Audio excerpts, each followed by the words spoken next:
Hello, hello, hello, hello, and hi to everybody out there. It is time for Cosmic Crit. It is time for episode 32, and it is I, Ty, who get to welcome you. I play Edris Varanus, and I want to launch you guys into this show, into this episode, as quickly as possible, because it is a doozy. So let's get some stuff out of the way, and let's get straight to the action. First thing on the top of my list today is the April Fan Challenge. It's a new month. It's time for a new challenge. And for all those listening, a new slot has opened up in primetime Eoxian reality TV. That's right. We need ideas as to what new hit breakout show will fill the ghoulish void that is Eoxian reality TV. And that is what the challenge is all about. With the infosphere being a part of nearly every packed world dweller's life, there is a limitless amount of entertainment to be consumed. Of course, the crown jewel of entertainment for intrigue and grotesque comes from Eoxian reality TV. So this challenge is about developing a show worthy of being broadcast all across Eox and the pack worlds. However, as you may know, Eoxians have a very particular sense of entertainment. Only the truly creatively macabre will make it onto the screens of Eox. So here are some guidelines for that show. If you want to read these, you can always head on over to our website, or we will also post them into the Discord, our Crittermander Discord, which everybody should join. Everybody should be a part of, because we're having a really great time over there, and we want everyone to be a part of those conversations that we're having. Your show's going to need a name. Every show must have a name.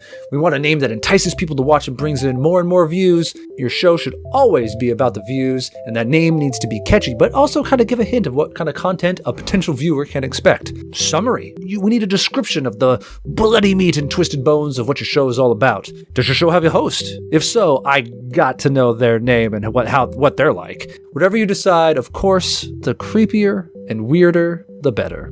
As an optional part of the challenge, you can create a pitch for the show. Maybe a short little one-liner stinger to get people interested. Or maybe even a full commercial that could play over the Absalom radio stations. Whatever it is, it's optional, but if you do create one, the script for the commercial or stinger, you might hear it on the show. So maybe a little bit of incentive to go the extra step.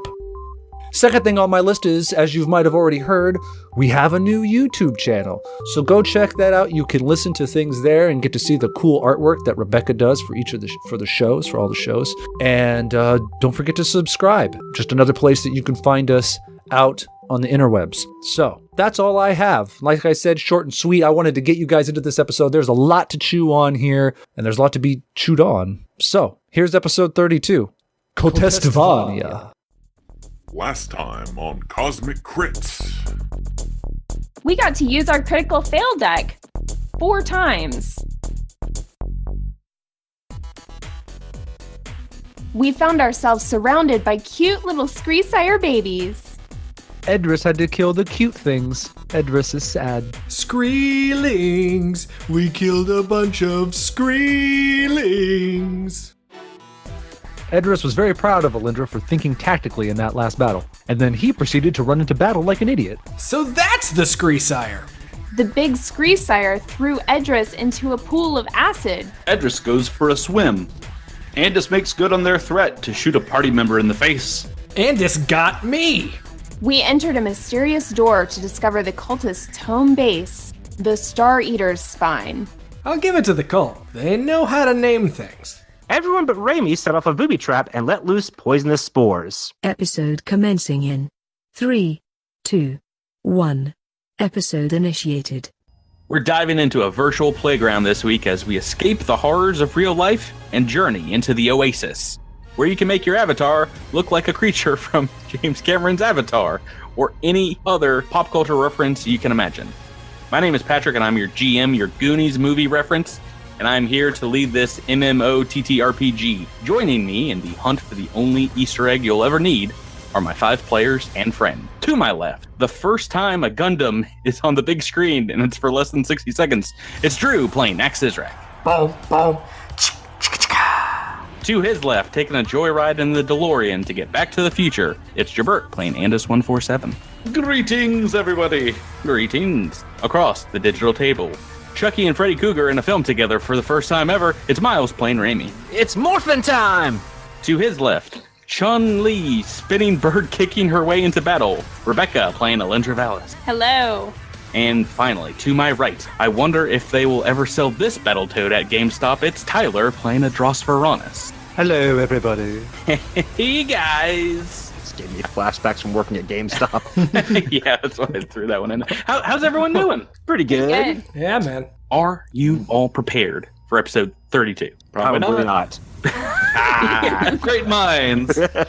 More than likely. Last week's episode was some of the most fun that I think I ever had playing Starfinder. So, like, the most fun on this show ever.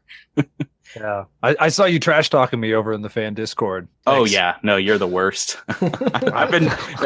I've spent 30 episodes trying to dunk Dross into acid, and it finally happened. The longest con that has ever been conned. You got me. Right? Yep. Well, that was the end of the podcast, everybody. It's a big prankum.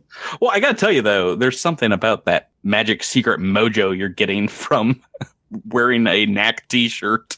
Tyler. Not only well, you had a crit too, I think in the last episode, right? I believe so.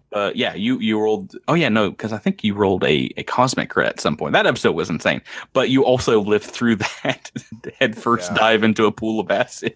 It's all about the Knack shot. I started talking about last week's episode, but yeah, now this is a shameless plug for everyone buying their own magical Knack shirt from our merch store. It's magical. The only way to get a +2 bonus to your entire life is if you wear a Knack t-shirt. You still don't have, besides your mom created roll better numbers shirt, you don't have an Ed Rock shirt, right? Yeah.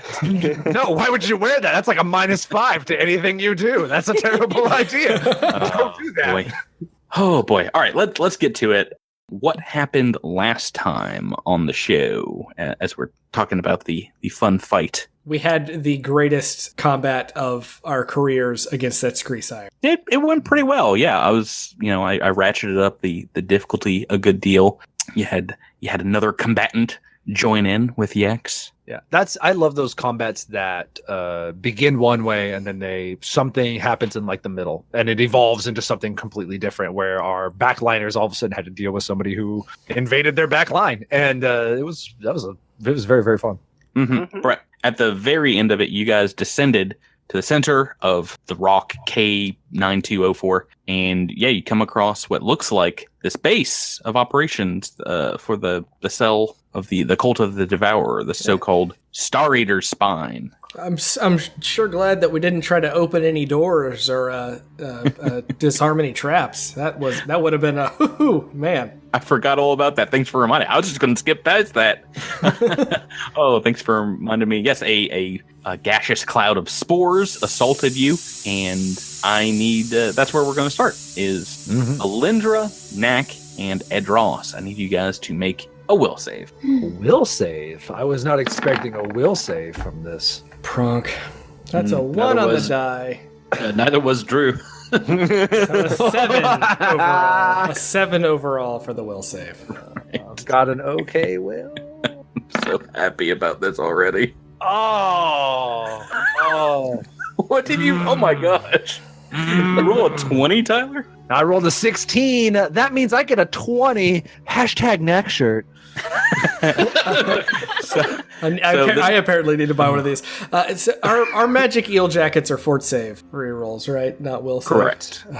Correct. So this plume of dust, spores, and tainted air fills the chamber around you, and because Andis is unbreathing, they're fine. Raimi, over 30 feet away down the corridor, he's fine. But yeah, everyone else, the spores just begin to seep into your suit. They bypass all environmental protections as they worm their way through cracks in your armor, and they start to, as you breathe them in, you begin to feel torpid and a little lightheaded, and all of a sudden, you don't good so think, and you're not as think as you drunk you are. The world gets a little fuzzy, a little rough around the edges.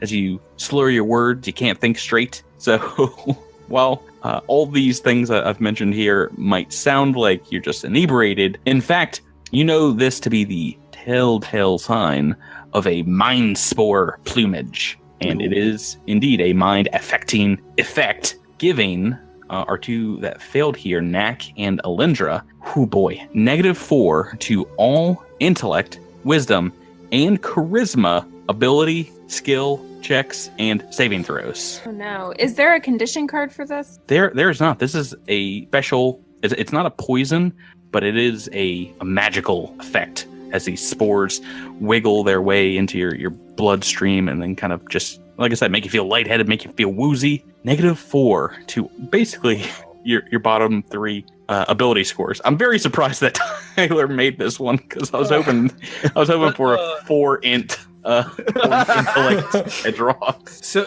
how long does this last? That's a great question. Why don't you go ahead and roll me a d4, Drew? All right. Come on, Drew! Rolling high. Rolled a 4 so it's just 4 months. Oh, What? I'm just kidding. It's 4 hours. How awesome would that be? I was not about awesome. Just the rest of the campaign, whatever. No, it's just 4 hours. So you guys get hit with this. Raimi, you can tell the Lindra and Mac are acting a little woozy, and Andis, you can continue to work on the door and get it open. Okay. Idros, why don't you go ahead and step back? Yeah, I'm definitely going to get out of the cloud so that I don't have to deal with whatever they're having to deal with anymore. Yeah. Edris moves back. That's a 21 on an engineering check. Is that good enough? Unfortunately, it is not. Yeah, to open up the door to the inner chamber, it looks like it's going to be a DC 25 engineering check. So if you want to, now that we are somewhat out of danger, you can take 20, take your time with it, right, and just kind of eventually pry it open. You're able to step through just as you parted a few feet into a long, dark chamber, pitch black save for a small green light, maybe 20, 30 feet ahead of you.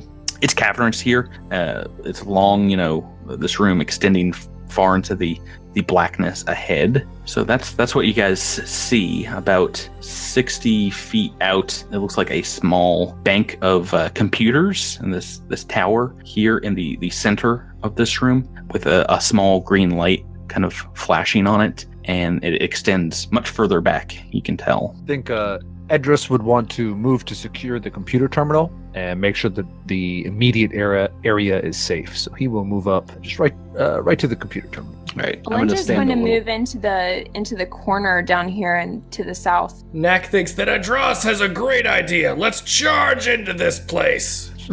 Oh my goodness. Oh no, what have we done? I get it, because he's dumb now. Raimi just kind of slowly walks in, kind of warily looking around him. Right, as you guys do move in further into the room, I'll reveal a little bit of what you can see here. Yeah, probably I know Edros would want to make at least a general perception check, see if there's anything in the room that seems off. Yeah, everyone can that gets a little further in. Sure. So I rolled a 28 perception. How is that affected by this kind of condition that we're in right now? -4, right? Correct. All intellect, wisdom, and charisma-based skill checks, ability checks, saving throws, all of them at a -4. So that's a So that's a 24 instead 24. of 28. Yeah. Okay. Yep. Cool. So yeah, it's not affecting the scores themselves. It's just a straight negative to those rolls. So as you continue on into this chamber, Edros, Nak, you see large rows of silver pillars line the chamber beyond the computer, and there's an ominous kind of misty fog floating between them. Your spacesuit filters through what smells like very, very sharp ozone and the taint of something rotten.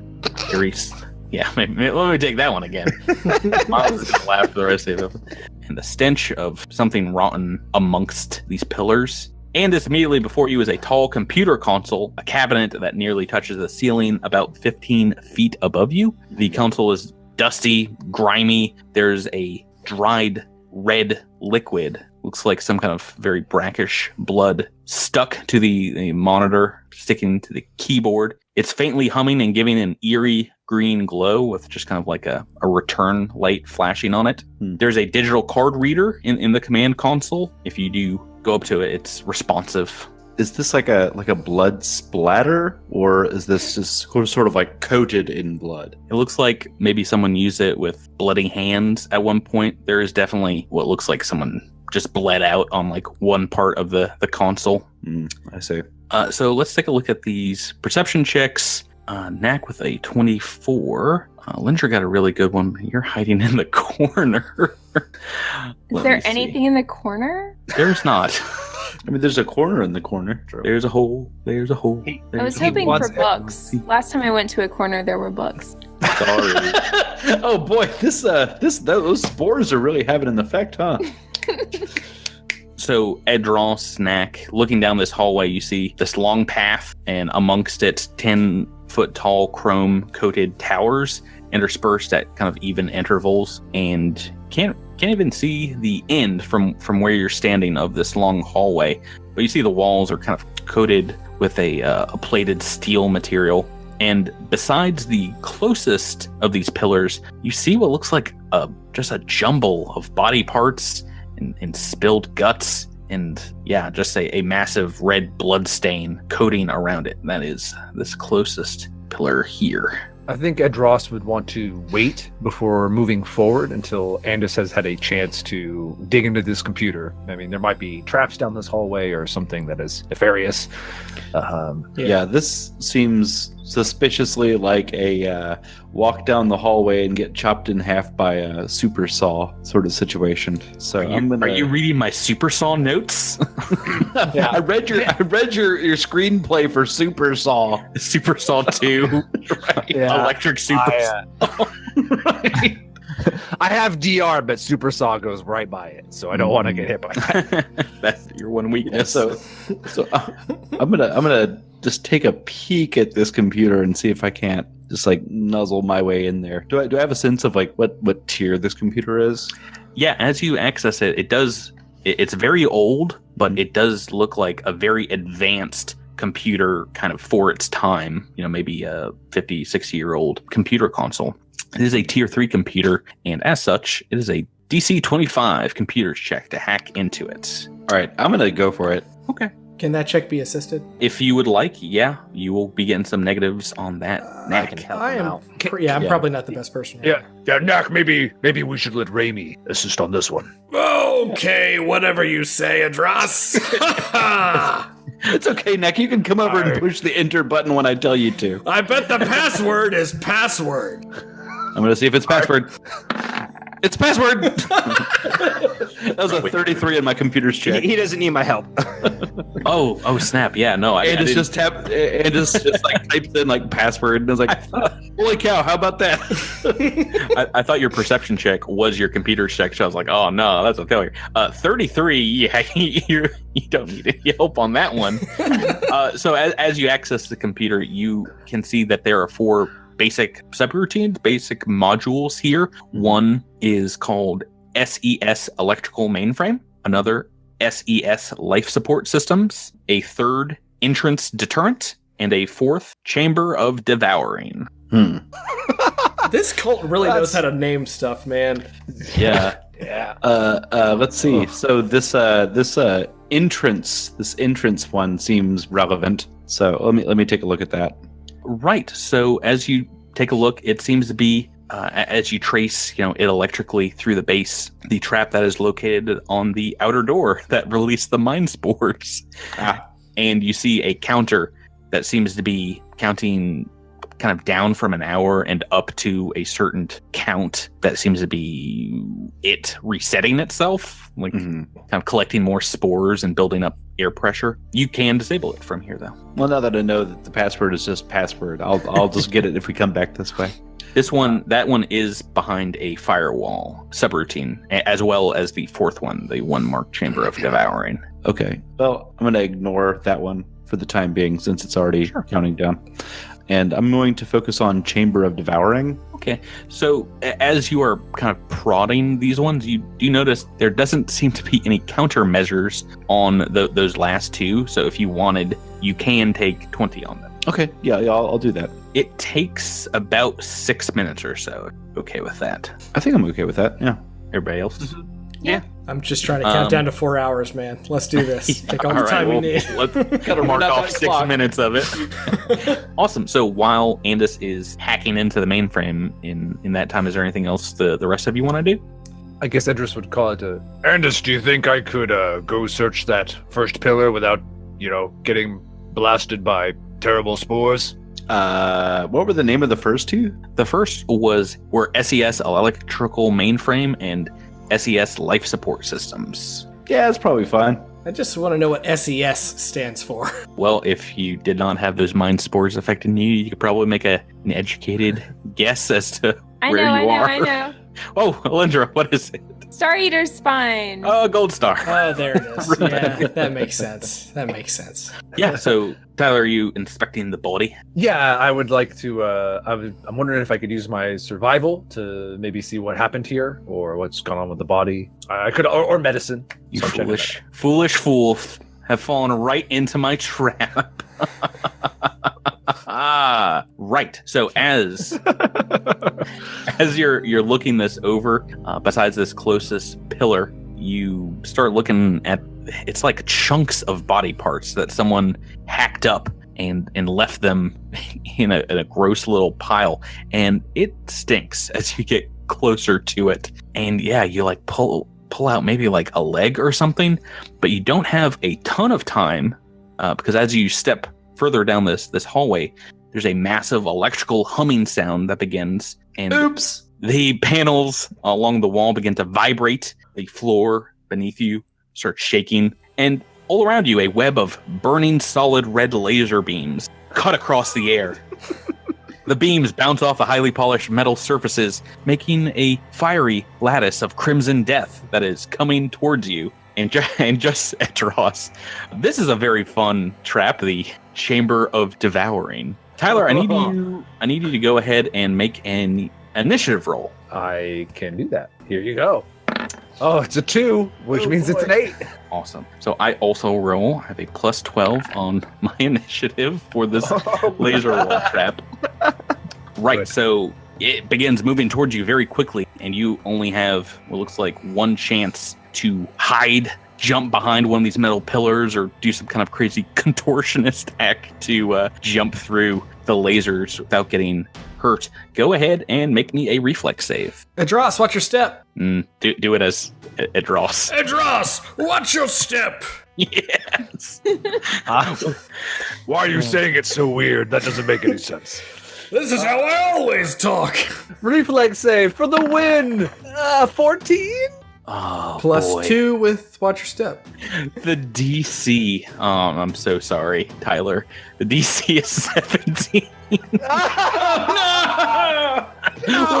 One less. Oh. All right. Oh, but it's a good thing that you didn't roll a lower roll. This is a pretty awful trap. It triggers as you step into this location. You get a chance to kind of try and hide from it. But yeah, these things are going to slice you up. Do some damage rolls here. Awesome. Oh, this isn't that bad. I can roll very low. That This would be is great. a minimum of 5 damage. That would be great because then I would take no damage. Yeah. Yeah, So but think you know positive. it's not going to happen then. Oh no, I definitely know this is back damage time. So it's 5d10. And I have rolled 26 points of fire damage. The thermal capacitor knocks that down to 21, buddy. So the way the way this trap works is this line of lasers moves from the kind of west side of this chamber to the east, then starts coming back again. You may move though. You can take an action as we are in initiative order, so you can move away from where it looks like it starts, like run away. Or you do see there's some doors off to the north and the south sides as well that you can. So break. is it between me and the rest of the party now? It's like past. It's gone because how I It's in my gone. mind It's gone from west to east, so it is to your east now, to the left. So it has moved on past you. Patrick, I'm going. East would be to his right. Sorry, it's moving east to west. Yes, moving east. It's moving right to left on our map. Oh boy. Okay, that's fine because either way, I'm going to move way back out of the hallway so that I do not get messed up again. I'm going to look at the rest of the party and go, well, that didn't work out how I thought it would. I think all those body parts are probably because the wall of lasers chopped somebody up. That's a very good idea. And, we never did fix your armor or your curved blade before we walked in here. Andis looks up and says, "Hey, I think I figured out what the chamber of the Devourer is." Thank God. What is it? It's that. And he like points to your arm. It's like half hanging off. It didn't get to my hit points. Don't worry about it. I'm fine. Oh, good. So as you are continuing to hack into this computer, you guys can take some time if you want. 10-minute break or 4 hours if we want to get rid of that voice. that neck voice. But yeah, what is there anything you'd like to do while Andis is working? Yeah, I mean, I will take the 10-minute break, but I would also, while during that, I wouldn't mind taking my armor off and handing it to Raimi and saying, well, this got hurt when I was dipped into a massive pool of acid by that terrible creature. I'm only getting half of its, effectiveness out of it, so if you could mend it, that would be great. And your curved blade too. Curved blade too. Oh yes, and the and the curved blade. Even Dumb-Knack is smarter than me. That really makes me upset. My int is higher even when it's -4. Really? Yeah. My int is 14, so -4 I'm still 10. Oh God, you're still way better than me.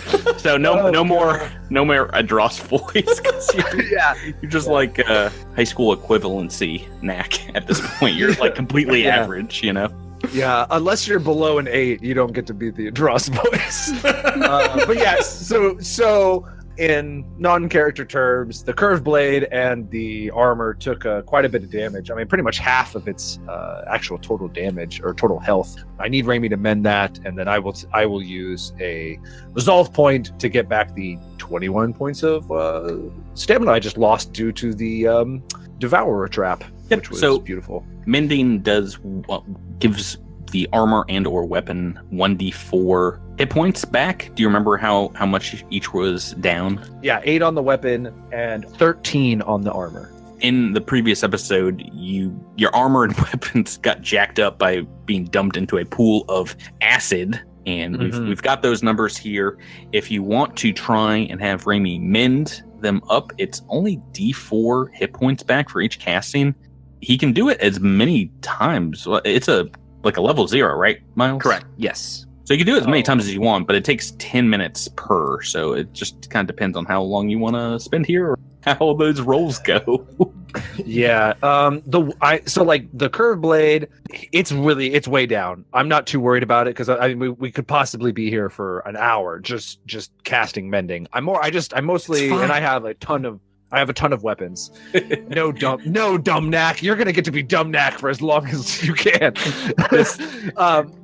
Boy, this episode's fun already. But the armor, so I'm just gonna put the curved blade away. We'll get that fixed when we're back. I can use the flame doshko. But okay. So let's go ahead and do the armor. Miles, do you want to roll the d4? Or do you want to make him roll it for you?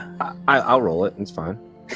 Ready? We need at least a 3. Oh, you got it. Max healage. So 4 hit points back to that. If it's over half of its hit points, then it loses the broken condition. So yeah, he just magically kind of resets some of the acid damage that your suit of armor took, and it still looks like parts of it are bubbled up from the damage it took, and all the cool decals he might have melted away, but it's serviceable right now. Cool. Yeah, I'm at so I'm good. Awesome. So, and as you finish hacking into this computer, and you can shut down this laser trap, this massive wall of living laser. All right, I do it. If you take 20, what is that number equivalent to? That would be a 34. Oh boy. Yeah.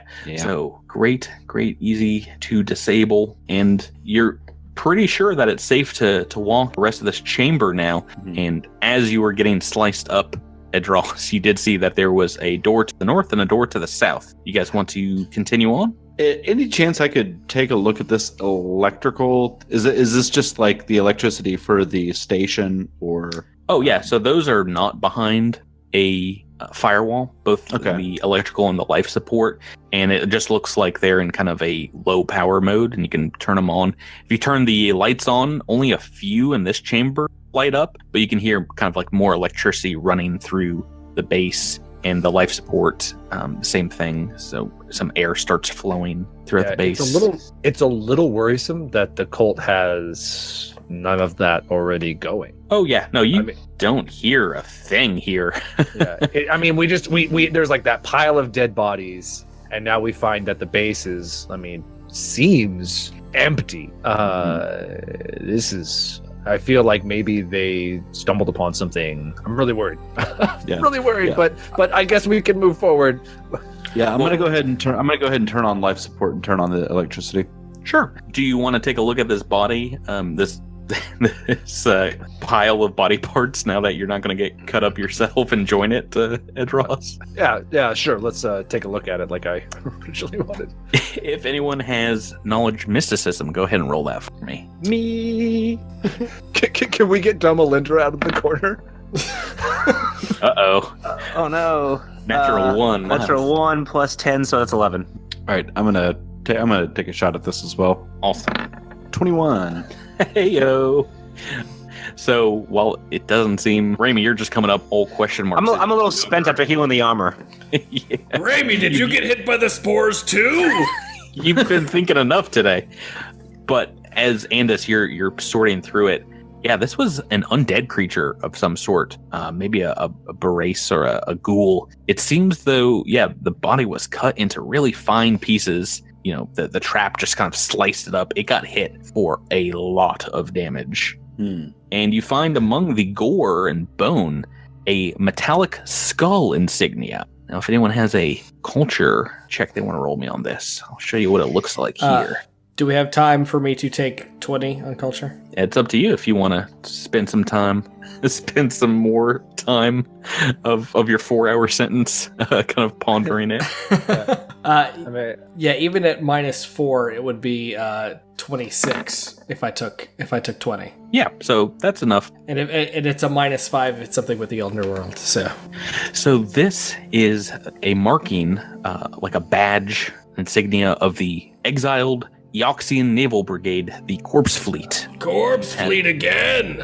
Yeah, you've had some run-ins with them. It looks like they might have been a member. This was stuck to a little bit of body parts and clothing, this insignia. Can we tell if they were trying to get in or trying to get out of this particular area? It looks like the streak of body parts kind of makes an arrow going towards the west, so going deeper into the base. Okay. So they're a rival. Okay, well, do we want to check out the south or the north door? Alindra is slowly making her way to the south. She's still a little dumb. So we should probably go to the north. Wait, hold on, Rebecca. Is that why you're just standing in the corner that entire time? I was in the corner, but I'm not anymore. Okay. Now you're on the wall. I'm following Alindra and I'm photon attuned. Now, I imagine that can affect some Solarian abilities because it's charisma as well. But what is Alindra's wisdom right now? That's your lowest, right? Yeah, it's only, oh gosh. Yeah, so it's normally 10, so I guess it'd be a 6. So it's like an effective 6, yeah. I mean, you're still at 10, but you're getting a -4 to everything that you do on those skill checks. It does affect your will saves, your willpower saves. All right, so we're heading towards the southern door. You enter into a long hallway that stretches both east and west. You see a number of metal doors. A red light illuminates the darkness here, flickering at random intervals. It is deathly silent. The air here smells still and dead, and you only see like a few dust motes slowly drifting in the light of your comm units. Where would you like to go? You see some doors to the south, right? Yes, yeah, you see at least 4, it looks like. And then the hallway kind of continues as you enter it goes around to the north. I mean, I think we should basically just do a full search of the whole area. So I think we should just start with the southern doors and make our way up. But wait, if we pick one door and then another door opens and reveals its contents, it's favorable to change doors. It's this Liar's Poker or the match game. I forget. The Prisoner's Dilemma. Is that what we're going for? It's one of those, right? Yeah, it's probably one of those. So which door do you want to go to? Let's speed this up. This fun part of door picking. Let's start from the right and move to the left. Okay. Yep. For the south, Edris will open that door. I'm going to open this door just to speed it up. Okay, the second door. You guys enter into them. Yeah, they open up into two rooms that actually are open to one another. So, oh boy, it really didn't matter. Sparse cots, threadbare sheets, and foam cushions line the floors and the walls here. There are some small shelves and dressers dotted in between them. It's very dark. You see things overturned, maybe a dresser or two on its side, and it looks like it actually continues on. You see another room to the west and like a room beyond that, and then there's also an open kind of metallic looking room with rows of shelves to the east. Let's not get too spread out amongst all these rooms. Why don't we search these beds? Maybe we can find somebody's diary or something that could tell us what happened here, and then maybe we can search the room with all the shelves. Or some credits. Could find some credits. Why don't you guys just move yourselves to whichever room you'd like and make a perception check, and I'll tell you what you find in those rooms. So that's a 27 minus 4 is a 23 for the room that Knack is in. Oh, come. I rolled a 2. So Edris stares at the corner of one of the rooms. Andis rolls a 25 in that library room with all the bookshelves. So they're not bookshelves. They're kind of like metallic shelves. You actually see. You could put books on them. they could be bookshelves. Alrighty, so I'm just going to go through the rooms left to right. Alindra, you're in the furthest west room and poking about. You don't really find anything. You get a little tired maybe, and you sit down on one of these cots, and you feel something lumpy underneath the end of the sheet. It is a data pad. It's like a locked data pad and a cred stick, and you can easily access that cred stick. It has got 1,700 credits on it. Wow. It's you can try and hack into this. It's a tier 1 data pad that you found. I'll give it a shot. Is it a computer? It is. Okay. Your role playing is amazing. So, what's that? That'd be a 10, I guess. Yeah, with a -4. Yeah, you're not able to. You're not able to get it open. So let's go down the line. Raimi in the middle chamber here. You don't find much of anything. It's pretty sparse. You just find a lot of destroyed beds and containers here. Knack in the chamber to the far right that everyone kind of entered into. It does look like there's a lot of detritus strewn about here, but you see one set of drawers in the back of the room that look completely immaculate. It doesn't look like anyone's pulled them out or messed around with them. Are you poking about? Yes. Poking the bear? Okay. And you have rolled on your perception check a 27. So that's -4, so that's 23. Yes. As you open up the doors to the dresser, a large humming noise comes from the wall behind it, and it sprays an arc of deadly laser beams towards you, singeing the air, burning your flesh. Make a reflex save. Oh, gosh. Oh. So 12. Come on. Excellent. You know what's the worst part about this? And you'll love it. The DC to spot this trap is 27. Okay. We could have waited the 4 hours. Yeah, just go eat a sandwich, have a nap. Have a post-Greasefire nap. This one is not as damaging. Well, maybe not as damaging as the trap that tried to kill Tyler. Right, it's actually a little bit more damage, though, as that is 28 points of fire damage, just burning holes right through Nax's rack. Ow! Yeah, you guys might hear some laser beam sounds cutting through an Ahsoki. Do you go running? Yeah. How are you doing, Nak? I have 2 stamina left. Hey, you're fine. Yeah, let me get to this last room here that Edros and Andis, you are poking about through. So there wasn't even anything good in the drawers? Ah, sugar. Yes, no, I forgot about what's in the drawers. Of course there was. There was a sweet laser in the drawers. The laser trap. Oh, I guess you want the stuff inside? You didn't say that.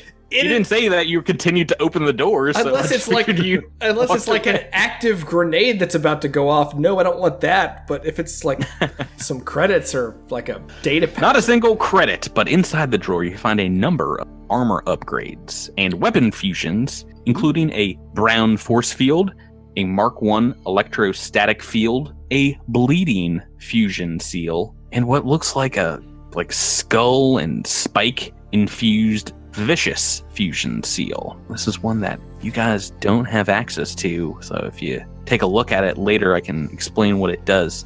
But it is like a Cult of the Devourer kind of focused weapon fusion. Vicious adds a boost special weapon property and gives weapons that you have sealed some extra damage for every 6 levels the weapon has. Oh. Cool. Let's get to this room that Andis and Adros are in. You enter into this metal grated floor. And you see 3 large shelves. And also, Andis, as you walk in, you see the remains of what looks like 3 robots, security robots. Robots are in a few piles, and there's a whiff of burning electrical smoke still coming out of this one that's closest to you, like a giant laser wound, a blast in its chest. But yeah, amongst these metallic shelves, there are a few dusty pistols, some long arms strewn haphazardly amongst dozens of empty weapon mounts. What would you like to do? Well, let's see. So we have a dead security robot and a bunch of missing weapons.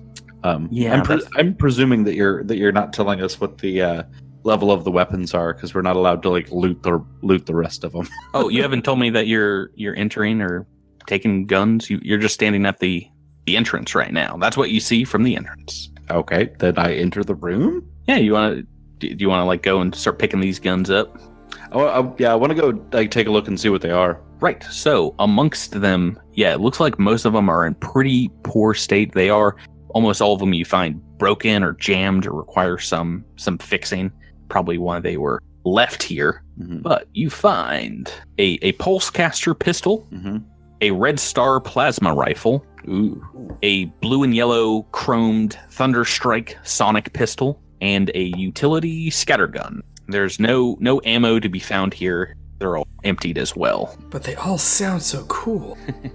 As you move in and get a better look at these robots on the ground, you see another thing amongst the shelves, Andis. Looks like a body part. Gory sight of a gray kind of pale-skinned arm that seems to be detached, kind of tore off at the elbow. I'm going to go pull on it.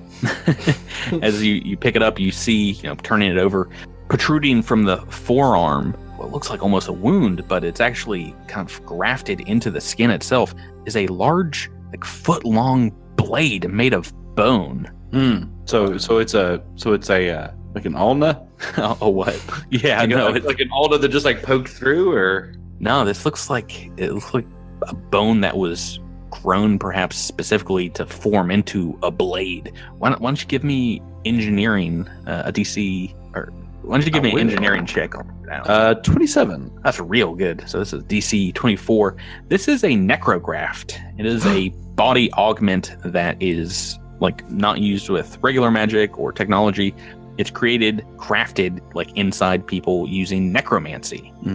And they have organs and limbs and other body parts that can be installed via dark rituals. Why don't you give me a culture check to see if what you know about these things? Why don't I? 16? Right, so you're not too sure about these. You've heard about them before, but I don't think you've ever seen. I toss it in the other room at Knack. You're not sure if you've seen them live in front of you. Yeah, so do you guys want to join up together? I'm going to search the robot first. What's going on with the robot? Well, why don't you make an engineering check for me there as well? Oh, well. 20. So looking over the remains of one of these robots, it does seem that a laser blast and maybe a few sword cuts brought down this one, and it seems like it was destroyed pretty recently, maybe within the last few days. Okay. So, gang, I don't know what you guys found, but in here we got a variety of weapons. Some of them broken, some of them in disrepair, but we got a lot of empty weapon mounts. Makes me think somebody might have raided this place for some weapons, and in the meantime, we have security robot with a bone hole in it. We got an undead arm with a bone sword. So I think we can piece this together. Alindra, what do you think? Well, yeah. Why doesn't, after you kind of spell that out, anybody else can give me a culture check real quick? So that's a 36 minus 4, which is a 32 from Knack. Just a 32. Knack knows well. I fought some lasers. This is pretty common for Eox. It's a common practice to create these things on the undead planet of Eox. And it's also said to be very popular amongst the corpse fleet. Mm-hmm. Yeah. Oh boy. Yeah. Guys, I think there might be corpse fleet people here. What? I know. That can't be. All right. Yeah. It seems like this facility came under attack by the corpse fleet, maybe, and so we should be on our guard. And Andis goes ahead and pulls out the laser rifle. Well, perhaps, seeing as if we know the corpse fleet is here, I don't think we should go wandering these halls with our two friends acting very strange.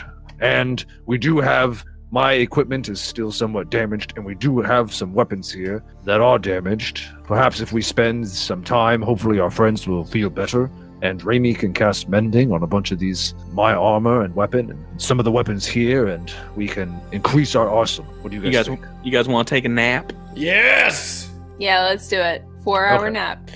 Yeah, well, you found some cots and you can stand them upright. And did you want to keep that data pad to yourself, Alindra, or? Oh, good point. Yeah, I'd like to I'll show it to Raimi. I'll spread the love. All right. So I guess I'll take the data pad and take a look at it. Yeah, why don't you give me a computer check? All right. 21. Awesome. So this is just tier 1, so I believe that is just enough. Bleep bloop. Right, so after you are able to unlock the data pad, Raimi, you can, lay down on one of the cots and kind of pour through it. You find like maybe some electronic messages, just like what seems like day-to-day stuff, maybe some video games and an Eoxian reality TV show called Blood Royale. And then kind of tucked away is a single video file that reads, "Do not delete," in capital letters. All right. I obviously play that one. So as you play it, you see what seems to be in this very room, or one very similar to it, a tall, lanky alien and a short woman. It's a Verthani man and a gnomish, well, it looks like a young girl. Oh, wow. Like a teen.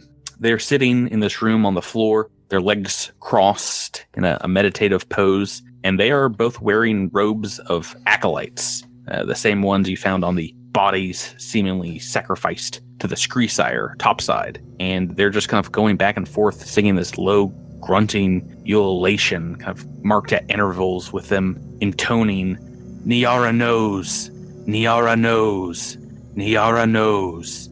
And yeah, it seems to be maybe some kind of part instructional video for the gnome. It's a very short, maybe 3-minute clip, but also, man, it seems very important just based on the file was kind of like isolated on the data pad and that file name. Why don't you, Raimi, give me a mysticism check, see if you have heard what they're talking about before. All right. 27.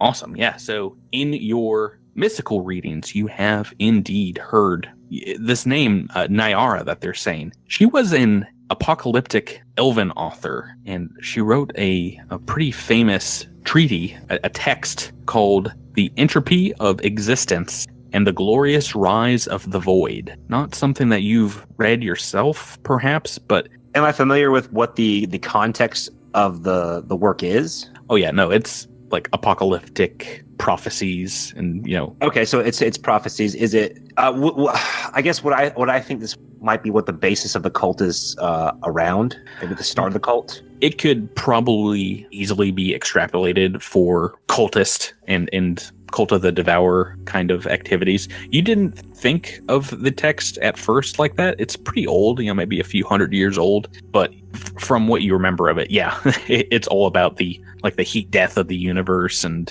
she was like a soothsayer who seemed to have these visions of the entire universe kind of burning to cinders. This seems a little familiar with the Temple of the 12 and all that stuff. Mm-hmm. Well, we are fighting a cult that wants to see the end of the entire known universe. Yeah, Right. but elves being involved and, all that stuff. Yes. So was this text, Alindra spent a lot of time in that library. Was this text in that library? It was not. It's newer than that. It was a lot newer. So the Temple of the 12, maybe thousands of years old, parts of it. Gotcha. And was definitely sealed up more than 200 or 300 years ago. But this writing is between 150 250 years old, somewhere in there. She lived a pretty long life, it seemed. So Raimi's a little unquieted by the video and by the knowledge of what could possibly be the origin of this cult, and it not being something that's just a new age bad guys. This could be something very old and sinister, and he's starting to kind of feel the weight of what their quest may be, and goes up to Andis, I think, to share what he's found, since Andis won't be resting the way the others are. Yeah. Andis is just gonna stand watch outdoors. So okay, well, you got like 4 hours, so you can show it around and talk about it. Yeah. Right. No, I just figured everyone was kind of recovering and taking naps and stuff, so I didn't want to bother them, since two of them are trying to sleep it off, and then Edris is trying to tend his wounds and his armor. So I like the gnome song. And also, Raimi doesn't want to deal with that. So yeah, you can show it, and Andis, you can watch that and take a look through the datapad. If we did want to spend this time repairing some of the weapons, if any of you want to pick one of them up, that will require your touch, Raimi. Miles, you're the only one with minting. So. Right. So you got a lot to do here. But I'm only one man. well, thanks for the data pad. I'll watch this on loop for about 3.5 hours. Oh boy. I have a question. Do we know who it belongs to? I'm intrigued by the do not delete message. Like, that implies that, why would they not want to delete this? Like, why is it so important? Yeah, that's something maybe you can find out as we venture on. Let's go ahead and speed the play of you guys napping for 4 hours. Yeah. Okay, so you've got some time, some downtime here. And Miles, you can get to repairing these weapons. Who wants to pick up one of these guns and have Raimi repair it? Me. I would like the sonic pistol, the Thunderstrike. Okay, so that's 10 minutes there. Anybody else? I would really like to hang on to this Red Star plasma rifle. This looks pretty dope. Awesome. And you've got some more time. Did you want to work on Edros's weapon, the curved steel blade? That would be super awesome. Okay, so Miles, why don't you go ahead and you've got enough time to, I think, heal it up even if you roll terrible. Why don't you roll 10d4 for me? All right. Spend like an hour and a half kind of working on them. So many fours. You add all that up, Tyler, and I'm sure that will put you over half. And then let's move on with a much smarter, more alert, and charismatic Alindra Vallis and Nax Sizrak. Man, that was a good nap. Adras, there's something about you that, I don't know, I just wake up liking you more. I don't know. Okay, so where do you guys want to go next? Quick question, is this a passageway right here, or is that just a weird mark on the wall? It is. They continue on into a darkened room, these quarters, what looks like crew quarters. Is that the way you want to continue? Sure. Yeah. Edros will head through into that darkened. All right, everyone's going together into this darkened room here. As you walk inside, you can throw your comm lights on. It looks like a small commissary. The kitchen and dining area here is a mess. Small bugs and flies swarm over trays left out to rot. And from the kitchen, you see spills of green and brown liquids covering the floor. Containers that once probably stored fresh meat and animal milk is now overgrown with purple fungus and green mold. Why isn't everybody here? Go ahead and make me a fortitude save. And just a reminder, those of you that have that sweet mountain eel jacket you have got 1 reroll per day. I don't think anyone's used any on the rock yet. Can we find out if we make it before we use the reroll? Yes. Did you roll a 22? I did. Rebecca, you're fine. Okay. I'll give you a hint. On the lower end of that, Knack, that 8 is a fail. All right, I'm going to use my eel jacket to reroll this fort save. I imagine that you just like you're about to something bad's about to happen, so you just like pull the jacket over your nose or something. I am also going to use my reroll. Awesome. Except I still only rolled a 10. Pronto. I rolled a 9. Oh no! Obviously, 9 is going to be a failure. 10, Knack is going to be a failure. Let's see. Edros, you've rolled a 21. Andis, 9 is a failure. And Alindra is fine. So, Andis, Knack, and... Wait, it's an 11. Does that help? If it's disease or mind affecting or poison or anything like that? Right. This is indeed, a sickening effect as those of you that fail, the sight, smell, and the pungent taste that kind of coats the back of your throats leaves you all sickened here. 11 is not going to be enough, unfortunately. And the 3 of you that failed gain the sickened condition for a few minutes here. And that's just a -2 to ability checks, attack rolls, weapon damage rolls, saving throws, and skill checks. All right, everybody, let's go lay back down for a few hours. You guys want to exit out, and what do you want to do? Can we do a general perception check to see if there's anything in this room of value? Yeah, you don't really see anything. It just looks about everything has been spoiled here. There is an open portal to a darker room to the north, but you don't really find anything of value here. Let's get out of here.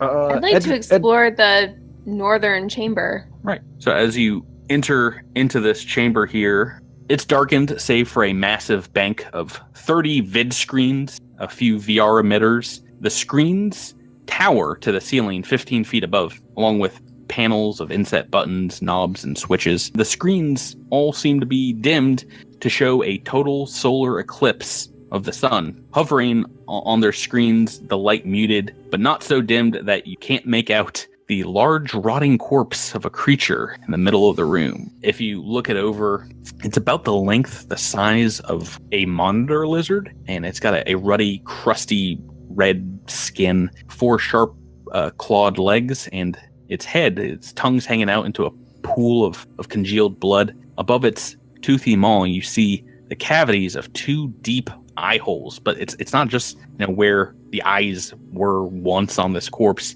They're just black pits, and you can't seem to see the bottom of them. What's anyone with a mysticism check? Give me a roll. You can figure out what this is. Okay. So it's 19 minus 1, 2. That's 17. Yeah, no. Because you are still sick and you're just a little confused. It doesn't look like anything you seem to know offhand. But might get another chance at this because wasn't everyone give me a perception check? Come on, roll 20. So from just where you guys are at, as you are looking over this thing, another one of these creatures, a gaunt, angry-looking one, stirs from the corner behind the bank of monitors and lets out a great bellow. And we are in initiative. Turn order. Oh, yes. Alrighty, so this thing turns the corner and starts walking towards you. Oh, He's friendly. Yeah, that he could be my cousin. I don't know. Maybe I should try talking to him. It's not. You're much better looking. Don't sell it off short. Yeah, I don't know about I mean, I'm red scaled. He's red scaled. We're pretty close. Do you have smoke coming out of your eye holes?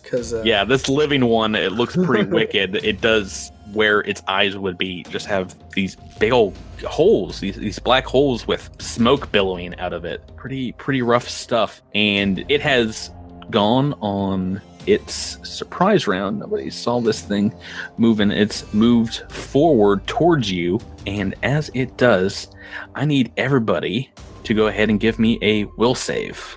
What? Mhm. I'm so glad we rested, or you would have gotten minuses to this. Uh-huh.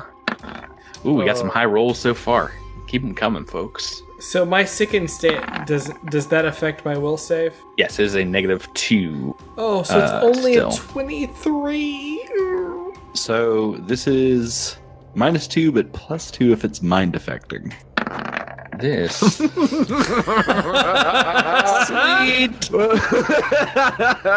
What'd you roll? Doesn't matter. 6.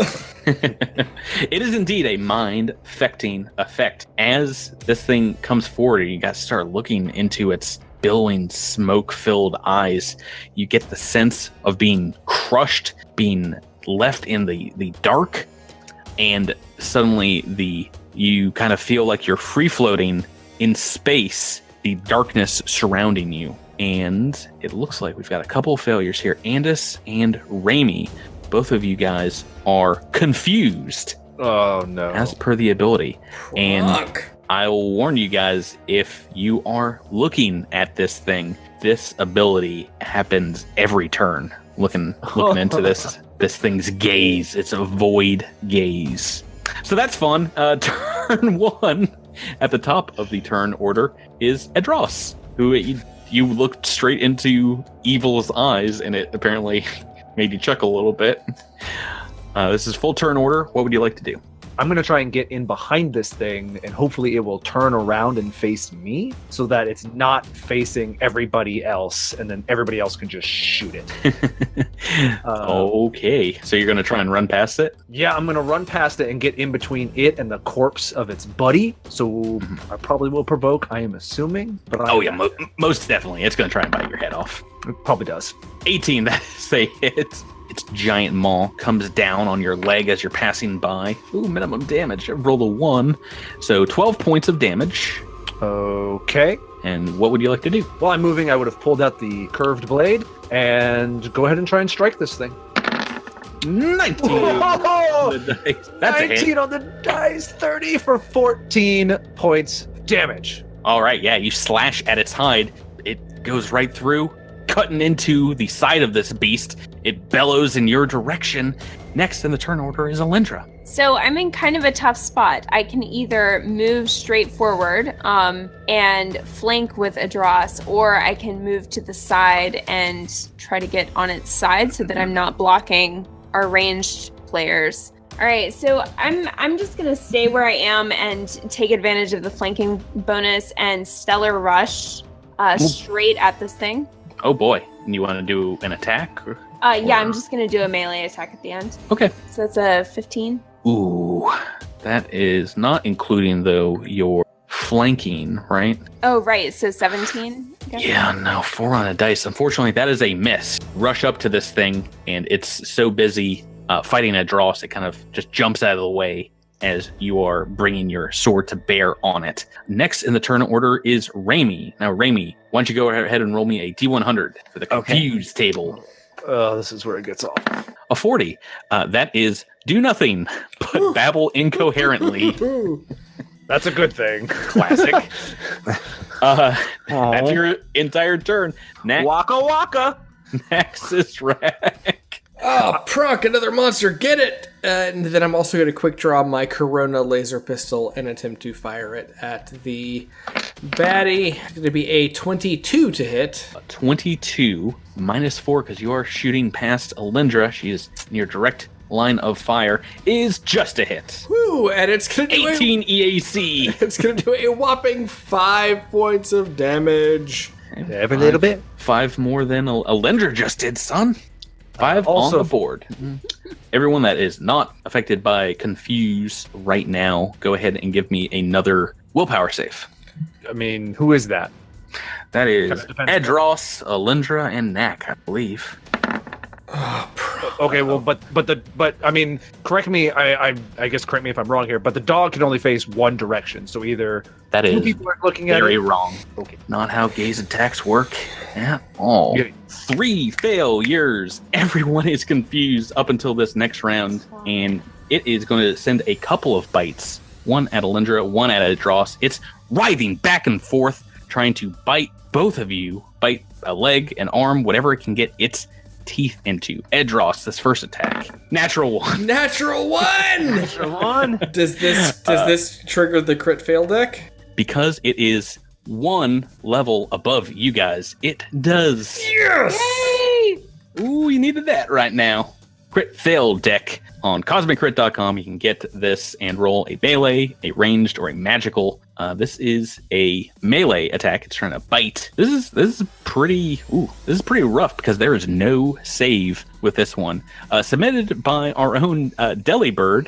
Thank you, Delibird. This is called Whoopsie. This bite whiffs and does not contact, doesn't do deadly squat, but it gives this creature the flat-footed condition until the end of the next round. Won't matter because we're all confused.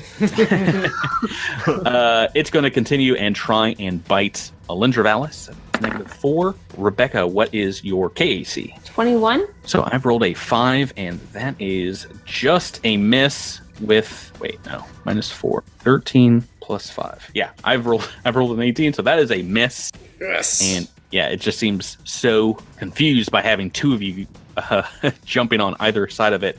Andis 147. Go ahead and give me that D100. It's your turn. Pew. Uh-oh. That's 74. 74 is Deal It's like 1d8 plus strength modifier to self with item in hand. we're back on the Drift Rock. I remember this fight. Yeah, so you deal some damage to yourself. Go ahead and roll that. It's 3 damage to me. Very low. And we're back to the top of the order. Turn 2. Edros Faranis. Give me that D100 roll. 89. Oh, attack nearest creature. Yeah. Yes! I'll take it. Guess who that is? That is is- this massive creature that is making you go mad right now. That was part of the other reason I wanted to isolate myself from everybody else. Because if you get the attack nearest thing and it's like Alindra or Raimi, you guys are in deep trouble. I'm just going to say Andis is very close to Knack right now. It is behind him if he wants to shoot him in the back of the head. Okay. That's a hit. 26 altogether, 13 points of damage. Okay, yep. Alrighty, yeah, you've slashed at it a couple of times. Alindra Valis, D100 roll. This is the confusion fight. I'm glad I got everybody. All right, that's a 28, so I do nothing but babble. It's the least fun one. I know. I think we can make it. I think we can make it more fun, and I think this should be a podcast rule. If you babble incoherently, you just have to say "pangawangle" a bunch. Overruled. That is not incoherent. That is perfectly coherent. How dare you? Let's move on to Raimi. Miles, your turn. I am going to move so that I can get a decent shot on the creature, so I'm not in direct line of sight with Alindra. Right, so you still got a little bit of cover from her, but you are moving into the room and hiding behind this bank of computers. And I'm going to fire my laser rifle. Ooh. Never mind. 2 on the dice, that's a mess. Knack Sizrak. Now, Knack is confused. Let's see what Knack does. Say 74, which is So close. That's you dealing damage to yourself. 1d8 plus strength mod, which take that, bad strength. Yeah, you just start beating yourself in the head with your pistol. So that's a 4 plus -1, so that's 3. That is how that works. All right. It is the creature's turn. It's still got a couple of targets, so it's still going to try and give a bite attack to both of you at draws. Your KAC? 23. 23. I have rolled a 7. That is a miss. Oh boy. Yay. Alindra Valis. 19 on the dice. Oh, It's gonna be a hit. From let's see, 17 points of damage. Yeah, it comes in as you are just standing there, kind of like staring into space. Bites you fully on your arm that is still holding the energy blade. Everyone that is not confused this round, so that's going to be Andis and Raimi. Go ahead and give me another willpower save. Raimi and Andis, both of those are failures, and you are on the next time you go. For right now, for Andis, confused. Andis, go ahead and give me that D100 roll. 87, 78. I can do math. That is fire upon the nearest creature. And thankfully, because Raimi ran into the room, both Knack and Raimi are equidistant from you. So, all right, Drew, what do you want? Do you want a higher or low? Do you want to choose, or do you want to roll? Are we random? technically considered creatures, or? All right, Knack, you're high. You're a rat, so... All right, Knack it is. I target Knack and I shoot him in the face. It's gonna be so high damage. Oh no, it's just a 12 on the attack. Oh, hey, it's a miss. Yeah. Yes! Well, this is like the lowest Andis has ever rolled. Yeah, so you're... It's because I didn't really want to hit him. And is flame head? The laser shot goes wide, bounces off the wall. We're back to the top of the turn order with Edros. Edros, now you are not confused this round because you just went through confusion round. Yeah. What would you like to do? I've hit this thing twice. I mean, he has no idea. He's just, he doesn't know what this thing is. So let's just keep swinging. This time, let's full attack. Let's go for the 2 attacks. I am flanking after all, so... That is correct. First attack, -2. That's going to be a 26. That is a hit, of course. I thought you were talking about the damage, because your damage is super high, too. That's why I was laughing so hard, because that's 21 points of damage. Jeez Louise. All right, yeah, you hack into this thing's hindquarter, nearly severing its long flowing tail from its body. 21 points of damage. Oh boy. It is looking really hurt after that. Oh, one more, please. Please give it to me, rules. Oh, 23 to hit. 23 is a hit. Yes! 13 points of damage. Okay, yeah, both those hit. It is very angry at you. Alindra Valis. Looking at Adras showing off with his double attack, she's going to take a double attack and probably fail. We'll see. Yeah, so that's a 19, but -2. 17 is going to be a miss. Yeah. You made a second attack, though. Yeah. Never know. And that's even worse. So she failed. Ooh. She's embarrassed. We're back to Raimi. Raimi, you are confused this round. Go ahead and give me that D100 roll. 38, which is do nothing but babble incoherently. That is cool. Wiggity wham wham wazzle. Make a new catchphrase every time. Knack Sizrak. Can act normally. What would you like to do? Get him! And then I'm going to shoot it with my Corona laser pistol. Oh no. There it is. Natural 1. Critical fail. Oh boy, this is from another one of my favorite fans out there. Thank you so much, JJJ. This is yeah, but Tyler knows these are awful. These are so bad. He's like our greatest worst fan. Drew, I don't want you to worry about Andis missing that headshot because you have rolled reverse headshot. You were so confused in this last turn. You're like picking up your gun. You were holding it backwards, staring down the barrel of it, and you've shot yourself in the head, dealing double damage to yourself. So go ahead and give me another damage roll. I don't even know how to do this. Roll an attack. Just roll an attack. Oh my. Oh, be low. Yes! That's a 4. So, what, just 11 points of damage. Andis did more to you in the first episode. Okay, wow, rough stuff. On this thing's turn, it is going to actually move and get closer to Adros out of the way from Alindra. This creature kind of rears up on its back legs and tries for one giant bite against him. That's a hit. Yeah, that'll hit. for 15 points of damage. Now, everyone that is currently not confused or has been confused this turn, it's willpower save time. Oh, boy. So that is going to be Edros, Alindra, Mac. Oh, Prunk Yes. and Prunk. Yes, great.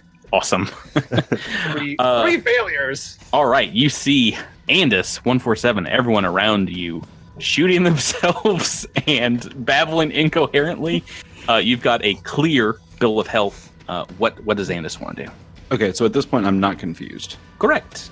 Okay. Because you were confused last round, right? Yep. Right, yeah. Yeah, I'll track it and take a shot. Have not even gotten a move action yet this whole combat. I'm done. I hate it. It's bad and I hate it. I rolled a 10. I rolled a 10, Patrick. I rolled A second 2. That's going to be a miss, but it's not shooting yourself in the head bad. Taking us to turn 4. Edros Varonis, give me that D100 roll. I just never wanted something more dead. Please attack nearest thing. 84? Hey! Yeah, that is indeed attacked nearest creature. Oh, great. I assume I can only... Yeah, give me a single attack against it. Yeah, okay. I figure I wasn't that lucky. Here we go. Oh my gosh, I am destroying this thing. Yeah, 29. You've done like 60 points of damage. yeah. I don't know what these are, but I think they might be the cousins I don't like because I'm killing this thing. Yeah, it's not doing well. Alindra Vallis, your turn. Give me a D100. All right, 66. So that's deal 1d8 plus strength mod to myself. Oh no. Yeah. So plus your 5 strength. Oh man, I was bragging about how high my strength was the other day. Paying for it now. All right, 1d8. Pride goeth before the confused. Yeah. All right, so 1 plus 5, so that's a 6. Not too bad. Raimi Quindar, you've got your mind back. What would you like to do? I'm gonna do a mysticism check. Okay, so you already failed on the dead one. I'm gonna allow you to roll another here because this creature looks a lot different alive with smoke billowing out of its eye. Oh boy. 27. Yeah, you know this as a Violisk. It's a magical beast found on a few vast worlds, rarely captured because it creates this maddening state in everyone that looks in its direction. But those from the pact have studied it out in the wild before, have given them the name Void Basilisks. So you've rolled a 27, so you can get a little bit more information. Its Void Gaze attack is, just about everybody within range here, and it is a will save to stave off being confused for a round. I think we figured out basically how that works. Any other piece of information you'd like to add it? Any defense, offense? Yeah, is there a way to outside of a will save to turn off its ability to put its gaze off? Right. So with these gaze attacks, you can just leave, not looking at it completely, or you can try and avert your eyes, which gives you a little bit of a bonus. But if you just don't look at it, it won't work. It's gaze attack. Okay, so I tell everyone to if you don't look at it, its effects can't harm you, and I close my eyes. All right. Is there any action you'd like to do? Yeah, I'm gonna cast Magic Missile. That's allowed. So you can kind of pinpoint where it is before you close on up. But go ahead and roll me that damage. All right, so that's 6, 9. I'm sorry, math is hard. 13. Right, so all 3 of the magic missiles buff it into its side, and it falls over dead. Yeah. Smoke stopping coming out from its eyes, and your eyes are still closed. Everyone's very confused. So I just look like a jackass. For next time, everyone knows how to beat these next time, and we're out of combat. Raven just feels dejected. We still have the confusion to deal with. But yes, if you were still confused, I don't think anyone was still confused. We got Knack was still confused. Knack, give me a D100 roll. Thank you so much, Tyler. You're welcome. So helpful. That's for all the Ed Ross impersonations. Oh, great! Said so. Babbling incoherently, yeah. Andros is I'm babbling incoherently. Andros is the best character on this show. He does so many high rolls. He's such a valuable member of the team. All right, so we are left with now an empty chamber. Do you guys want to take a look around here? This giant computer embankment. Yeah. Yes. Have we done a general perception check in this room, or after the, or is that something that? Well, not while you were inside it. If you want to take a look around, you can. Say 12 on the dice, 22 for Knack. 24 for Raimi. 23. Oh boy, you guys all rolled really well. You found all my nooks and crannies here. As you are looking around to this back corner where it seemed to emerge from, you see a small nest of what looks like some rags, some torn up clothing, and 6 leathery black eggs that are giving off small wisps of smoke. And Raimi, you can tell now that you're no longer confused that, these are Violisk eggs. Ooh. Is that something we should destroy, or is that something we can... Yeah, that's what I'm trying to figure I out. think we should destroy it. Are they like eggs that we could throw at a group of enemies and cause them to be confused? Like, they just said They're not grenades. Well, Raimi just realized that they were very rarely ever caught. Mm-hmm. Like this could be one of the only times that these things are captured alive, like in a generation. They could be worth a good amount to a certain someone that is looking for a guard dog of sorts. Maybe a cult that worships the void and death. Yeah, if we could find those guys, we could make a fortune. Yeah, you really got to track these guys down and be like, I heard you're missing 2 Feelis. Boy, oh boy, do I have the deal for you. But you can gather them up, put them in a bag. Do you want to take a look at this computer system? Yes. Right. So as you guys are taking a look into it, you notice all these monitors are interconnected into one giant computer network, a tier 3 computer network. So it is going to be a DC 25 computers check to access it. Okay. Does anybody want to roll that? Do you want to work together? What do you want to do? Yeah, I figured Ennis would want to come with me. Yep, no, it doesn't look like anybody can do it by themselves. Andis, you want to take a crack? All right, let me see what I got here. 23. Yeah, no, it doesn't seem like you guys are able to crack it. DC 25. But as you are poking in, you do realize that there is a bypass that can help you through it. It seems to use a vocal imprint. So it would allow you to unlock this a little easier. One of the cultists' voice that worked here probably would help to unlock it. Use the video. Use the datapad video. Does Raimi, do you still have that? Yeah, I'll take out the data pad and press play. Okay, so Niara knows. It does unlock that aspect, and you guys, if you want to team up, you can make another computers check. Sure. Or you can roll individually, whatever you'd like. Just let me know. Gonna do that. I'll roll it with somebody, whoever wants to help. Go ahead and roll, and then I'll help if need be. 27. Heyo. You're all much better at it this time. Teaming up together, you unlock the computer, and you notice that there are 3 separate primary data modules labeled 1, activities, 2, intelligence, and 3, sacred lore. I'm going to select activities first. So tons of data files kind of spill onto all the screens, and these are like 10 by 10 screens kind of like arrayed throughout.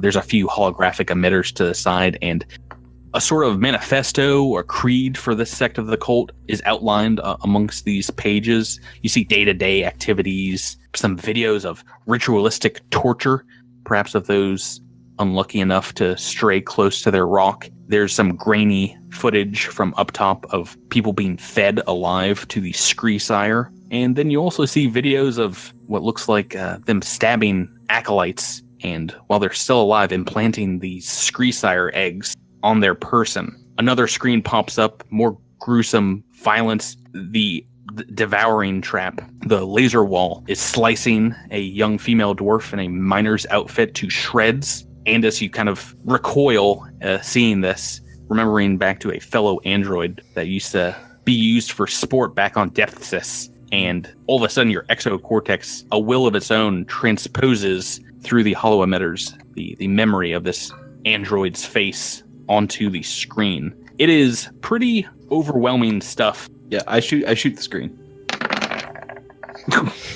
Oh, is this going to be like your 20 for that? No, but that's still a hit. Yeah, you can shoot that one out. Close out of this if you'd want. You see some other things in here, including what looks like a large cryptic tome of text. It's the entropy of existence and glorious rise of the void on the center monitors. This is the tome they were talking about in that video. Yeah, so this is the one that is written by Nyarara. And it's an apocryphal text, and it talks about how the gap was just a precursor to a greater destruction of just the entirety of existence. You can read through it here, but you find a large swath of it has been redacted, extracted, extruded, and stored behind another a firewall in the module marked Sacred Lore. Why don't I try this one? Okay. Are you okay in this though? All right.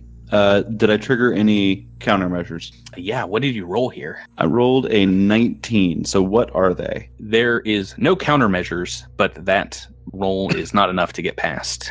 Okay. So we can could have been assisted with, or yeah, and you can also, if we just want to hand wave and take 20 on that one, you can. oh, let's do it. Just take 6 minutes. So as you hack into it, hacking montage here, and while it's secured behind the firewall, it doesn't seem to be any countermeasures.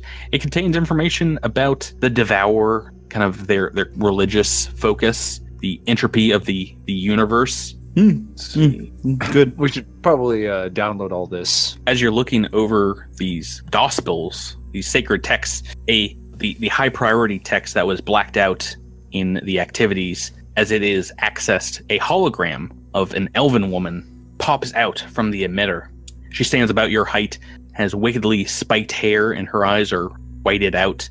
And she reads out. She looks like she's talking to like a large group of people. She says, "In the maw of the 12 lies the key. Forsooth shall all be undone. When the knee meets the gorge, so far the whitening gyre implodes magnificently."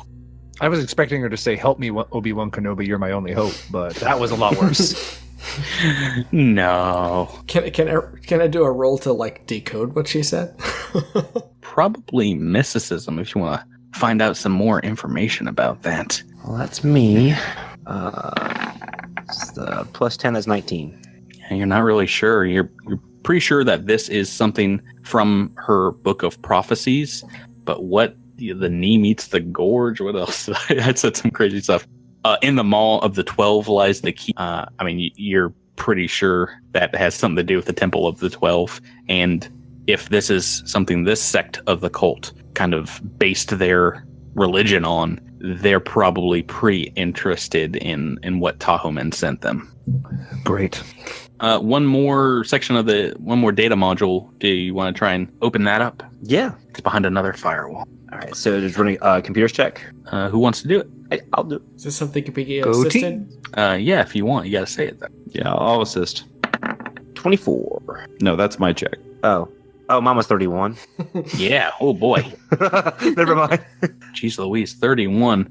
Yeah, so you bypass the firewall. There is a feedback countermeasure, a electronic virus that tries to infect your data pad. It does not. Bypassing all those, you find a collection of communications between this cult and others. One section is marked target, another temple. Oh. What would you like to do? Select temple. So under this, you find all the messages Tahomen kind of sent as he ascended the mountain beneath the Temple of the 12. Not much different from the recordings that you saw like a week or so prior in the Eucalam, except you do find one message you had not seen before. It's Tahomen in the dead of night, and he's broadcasting what seems to be in the rain, like under a tent. And he says, "Brothers and sisters in the field of the lost, so have you delivered me from ignorance, so must I repay the favor. You must leave the Star Eater's spine as soon as you can, as we are sending this message first to you, my kin. You must beat the others to the secret. Head for the..." system. On the 6th planet, you will find it. I have given you the key, but you must open the doorway to the end times. Yeah, a giant blanket of static destroys the video and the audio as they seem to relay where they were to go. As you're looking through this, this computer's check is high enough, you can tell that this was pretty expertly scrubbed. The hacker that staticked out the name Tahuman said left digital fingerprints, and they're unlike the ones that you find in the rest of the computer system. This person is much better at hacking, and if you inspect it closer, you can tell it seems to be military grade tech, like maybe a tier 5 computer, kind of brute strength past the codes. And this was only 2 days ago. That's the corpse fleet came in and they found out where they were going and they scrubbed it so nobody else could. That sounds about right. Is there any way to undo what he did? No, it's pretty much destroyed. Okay. Well, he was sending it to his kin, so maybe if we track down their living quarters or where they were in the base, maybe they left a record somewhere else. We'll just have to keep looking. I thought we just I think we might have just left there. There was another folder, right, that said, so there was one that said temple, one that said key? There's another that said target. Target. Yeah. You want to take a look at that? Why don't we? Yeah. So on it, the messages come up, and it is Salask Sykesel that comes on the screen. The Sheeran that Edros you watched as she killed herself with explosives back on Eucalam. Mm-hmm. She's on Absalom Station. She feeds some video into the screen as she narrates, and it is Edros through the scope of a sniper rifle's barrel fighting off a few street urchins, and she says over it, Yes, he is on the move, unharmed. Mostly unharmed, I guess. Many things to report. We'll send details at 0100. Cycle out. Another entry, she says, I have followed his movements on Absalom, but have noted nothing of the prophecy in his movements. But I have been called to Castrovel on a mission. Salask out. Edris, you got anything from this? If I am a part of some prophecy, nobody has told me about it. This is very grave. What with what happened at the Temple of Serenray, I did hear Mother Shadowbane say during the ritual that she seemed like something was wrong, or like something was happening that was different from what I think she expected. I don't know. It could have something to do with this prophecy that they're talking about. But there might be more to your religious conversion than you know. Yes, and the more I remain ignorant of it, the more I feel like I am putting everybody into danger. Let's move on. Yeah. He grows very silent and somber. Andis pats Edris on the shoulder and said, "It's okay," and then turns around and walks out the room. That's like your one go-to. That's my move. It's like my one like semi-human interaction that I do. I'm just like pat on shoulder, crushed it. there. Right. Well, I'm sure this must be a sad moment for Edris. Well, I'm surprised. I'm wondering if Andis is kind of not in his own world, because they just kind of had a PTSD. They just shot a monitor. I wonder if they're feeling okay. Oh no, everything's great. No problems. It's all fine. Do you guys want to continue exploring? Yeah, let's go. Let's keep going. Maybe this will be a bookshelf. As you explore to the north, it does seem like you find another pantry, another kitchen area. This one, though, is in perfect order. Nothing seems to have spoiled here. It looks like it hasn't been used. And if you take a look around, you can find what looks like a number of pretty ripened fruit and good foodstuffs that are preserved here. Faucets, basins in the back, this barren steel table, and just rows and rows of prepackaged foodstuffs.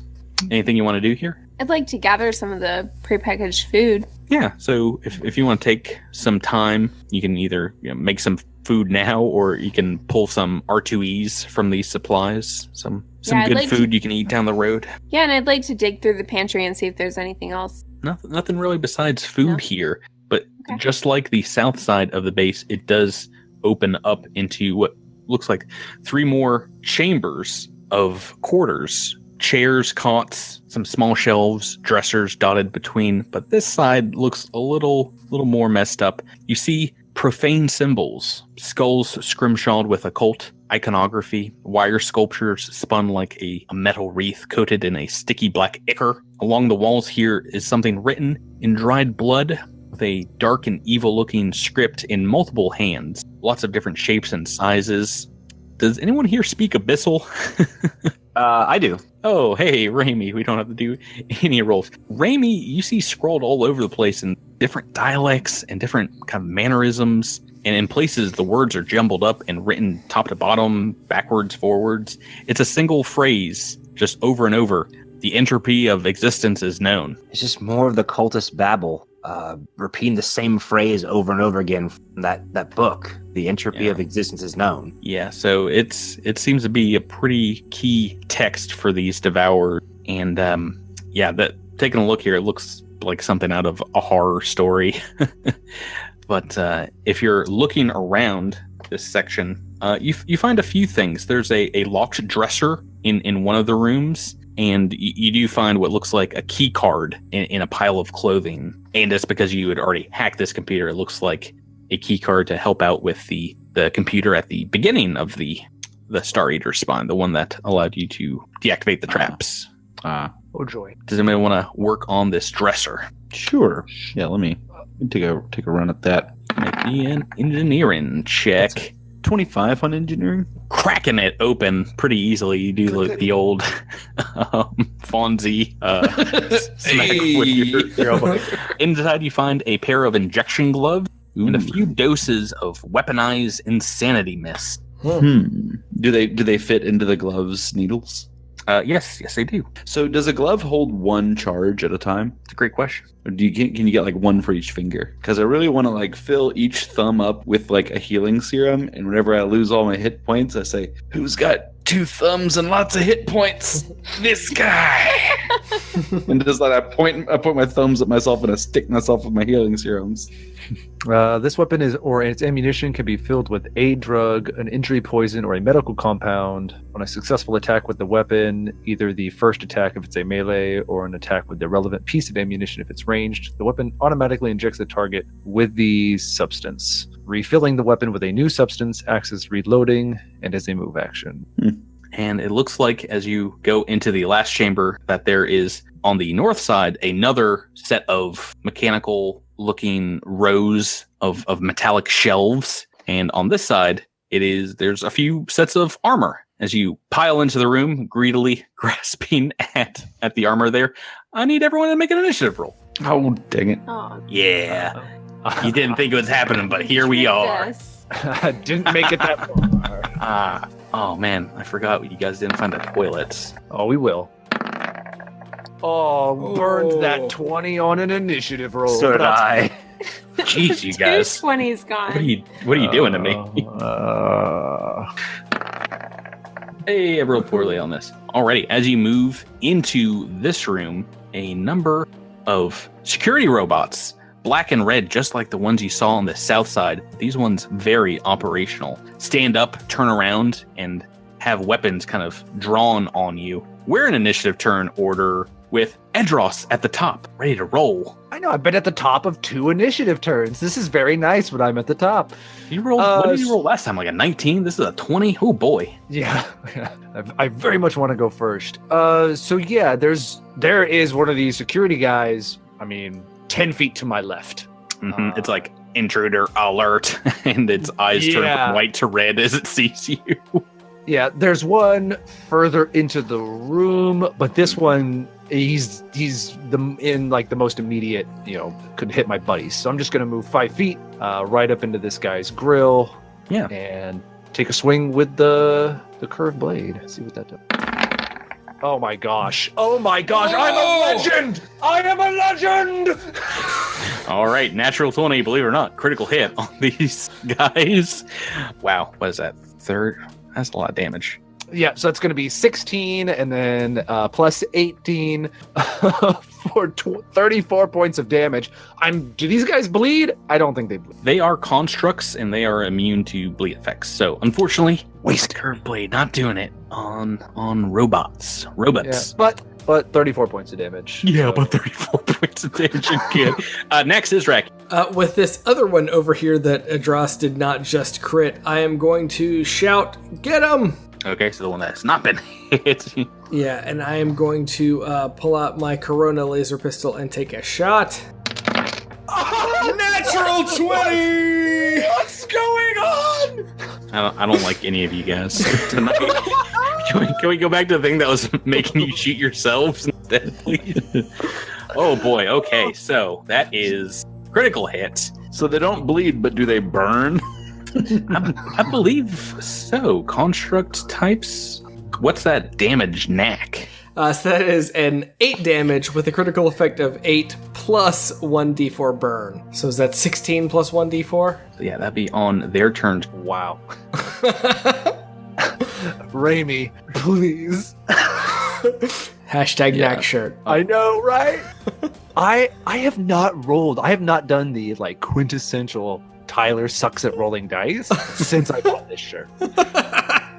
So yeah, you have though, but it's cool. Not as badly. Constructs are immune to just about everything except energy damage. So that it'll take some extra damage on its turn. Ooh, jeez. 4 burn. Yeah, that'll be on its turn, and it's gonna try and probably put itself out. Your laser bolt just goes right through its chest, just like the destroyed ones you saw on the south side of the base. And yeah, it's still smoldering apparently. Raimi, Miles, your turn. No pressure. No Hop pressure in here and fire my laser rifle and see how that goes. So you're moving into the room. Oh, thank 18. goodness. All right. Well, 18 is still a hit. Yeah. The train keeps rolling. Roll me that damage. It's 2d6. Matt. Yes! So it's max damage plus 4. That's 10 plus 5 is 15. All right. Wow. Yeah, both of these things have taken about 35 points of damage. Not even their turn yet. Alindra Ballot. All right, I am going to, seeing that Adras clearly has this thing handled, I'm going to go to the other one. I'm going to move into position and stellar rush straight at this guy to the south. Attack roll. Yeah, an attack. That's a 25 to hit.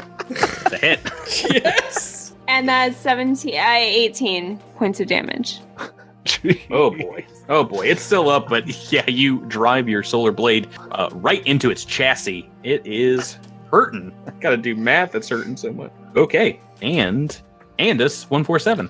Also in the room. As a standard action, I guess I just retire because these guys seem to have it. So I go back and I wait on the ship.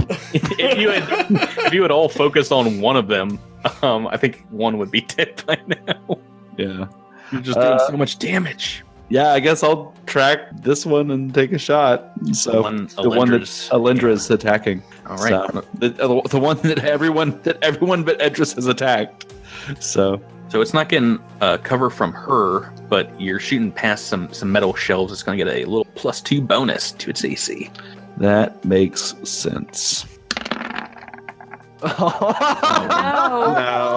Oh no! I should retire. I go back to the ship and retire. That's my critical fail. Is that I leave the podcast and I never play D&D again. That is. Oh boy. Oh hey, it's another 2-in-1 episode. Another JJJ crit fail. Thank you. One of our favorite fans here. This one is called Loud Noises. Your weapon misfires, releasing a deafening sonic blast. Firearm remains functional, but you have to make a fortitude save or be deafened. Go ahead and make me that fort save. And surely there's a time on this. Yeah, not forever. Oh. Okay. Good. So you are deafened for 4 minutes. and your gun just pops like a sonic boom next to your ear. All right, I as a free action, I lay down on the ground. Actually retire. No, I get to go, and both of these things are going to try and just slam into both Alindra and Edros, who have stymied me because I can't roll. I can't roll well tonight. I rolled poor on initiative.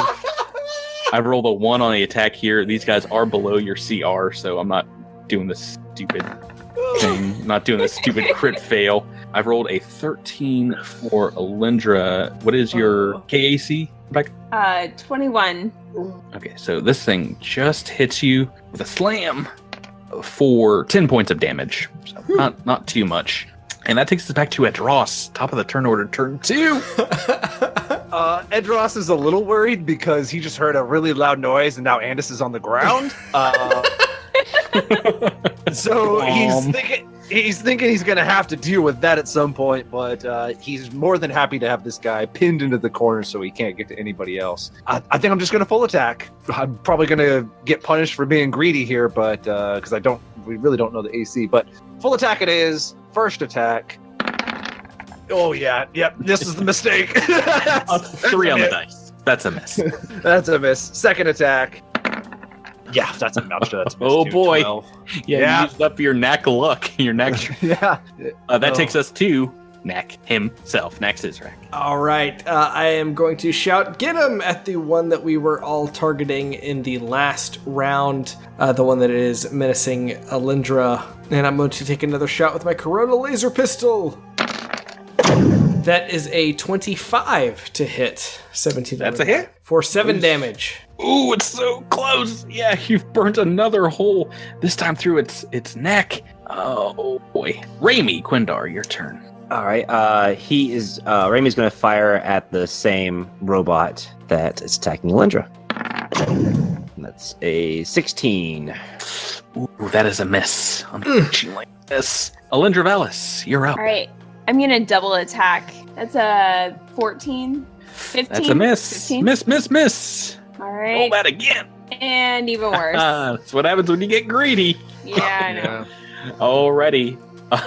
On the ground, Andis 147. Having a no good, terrible, very bad day. Let's see.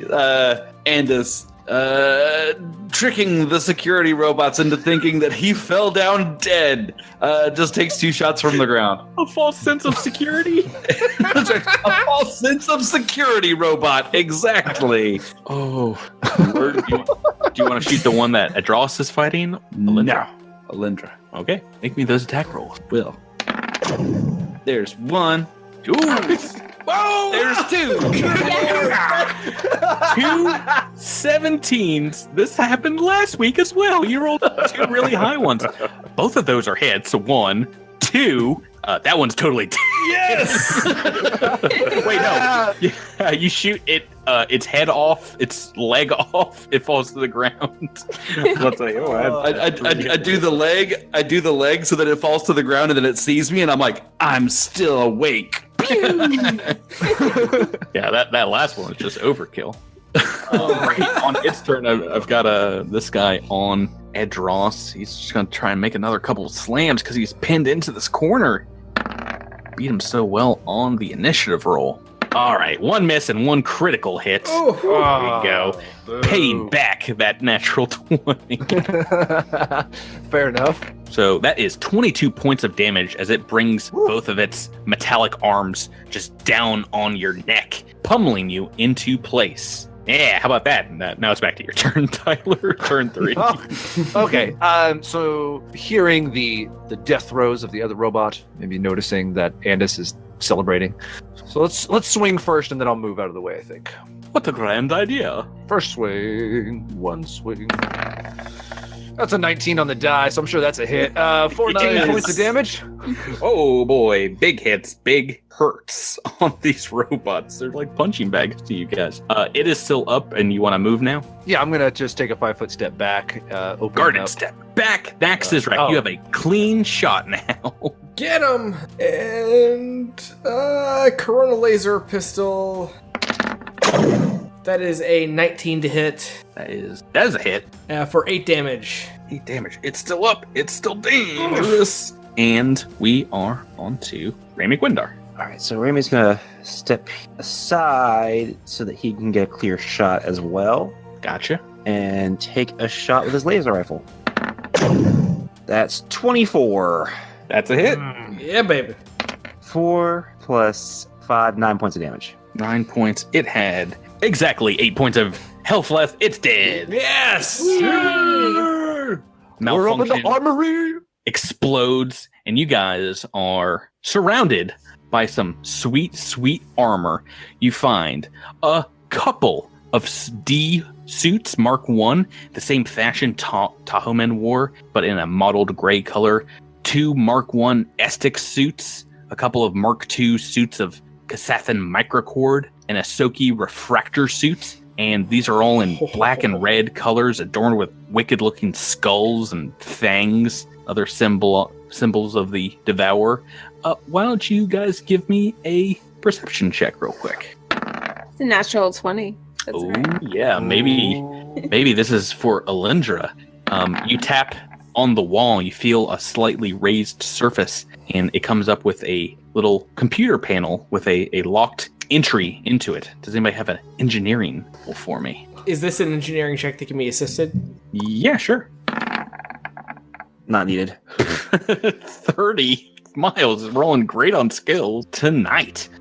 So you are able to crack open this hidden wall. Yes. There's like a small cabinet, and out from it, a set of armor is revealed. A wicked looking set of heavy armor with jump jets installed. Oh. Mark 3 Golem forged plating armor. And it's got something airbrushed on the back of it. Looks like use this, their name. What is it? It says to be continued. Yes! Next week. I was waiting for that. Me too.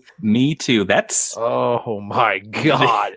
that is the Star Eater's spine, everyone. Oh my gosh. Oh, that is a crazy base. Hold on. We're not at the end, though, right? Are we? Of the episode? Yes, we are. Look at Looking at the map, if we look at that one hallway we didn't go down, yeah, we're through. That is correct. Yeah, you've uncovered just about everything here in a single episode. Hmm. Good work, team. Cool. Awesome. And you found just about everything. You found some guns, some armor. You guys are going to be well equipped when you get to level 6, which is right now. Yes! What? Yeah. Yes! I'm making it rain level ups, weapons, Oh my. armor, all kinds of stuff this Do you episode. guys know, This do you is- guys know what level 6 brings? This is his April Fool's prank. Don't you buy it? Don't you do it? He's gonna get us on Monday. Oh, No, but guys. Jabert, you know what's going to happen? Nobody's going to get anybody except for Knack being able to cast Get 'em with an attack instead of just as a standard roll. And it's +2 instead of +1. And I can also attack when I do it. And I don't have to waste a movement. All right, calm All right, down there, so- Sparky. Say April Fool's, you shut him up. Calm down, True. Let's everyone get some pretty rad stuff at level 6, including everyone gets like a theme ability, which is great. Very excited to explore those. We're gonna start next week's episode talking about all the cool stuff that your character has.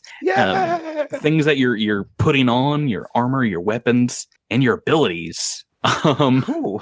Yeah, I'm so excited. You guys burnt through Star Eater Spine, and we'll figure out where you're going after this. Any ideas? I mean, I assumed to find the corpse fleet. That's what I was expecting to find here, and we didn't. So No, the base Yes, was, I was would empty. assume we go someplace Eoxian, since we're taught in Eoxians. Mm-hmm. All right. Well, we'll figure it out next time, episode of 33, when we get back. Guys, thank you for playing with me. Thank you. thank Thank you. Thanks for putting up with some good rolls, some bad rolls tonight. And why doesn't everybody say good night, everybody? Good night, Good night, everybody. everybody. Good night. Boy.